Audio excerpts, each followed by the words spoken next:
There's a sense, no matter how mundane the question I ask it, there's a sense of cosmic grandeur to the whole thing. AI Grok is modeled after The Hitchhiker's Guide to the Galaxy, which is one of my favorite books. It's a book on philosophy disguised as a book on humor. I would say that forms the basis of my philosophy, which is that we don't know the meaning of life, but the more we can expand the scope and scale of consciousness,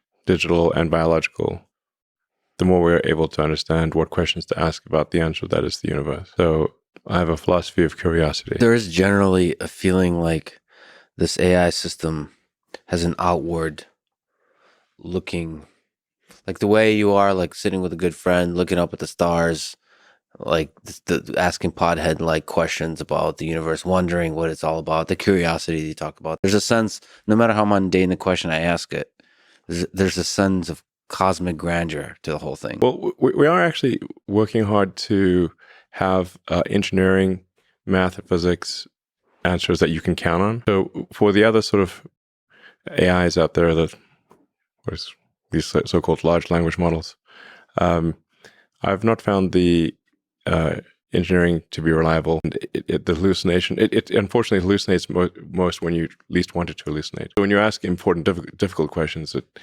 that's when it tends to be confidently wrong. So we're really trying hard to say, okay, how do we be as grounded as possible so you can count on the results? Trace things back to physics first principles, mathematical logic. So underlying the humor is an aspiration to adhere to the truth of the universe as closely as possible. So that's why, there's always going to be some amount of error, but we want to aspire to be as truthful as possible about the answers with acknowledged error. There's always, you don't want to be confidently wrong. So you're not going to be right every time, but you want to minimize how often you're confidently wrong. And then, like I said, once you can count on the logic as being not violating physics, then you can start to build on that to create inventions, like invent new technology.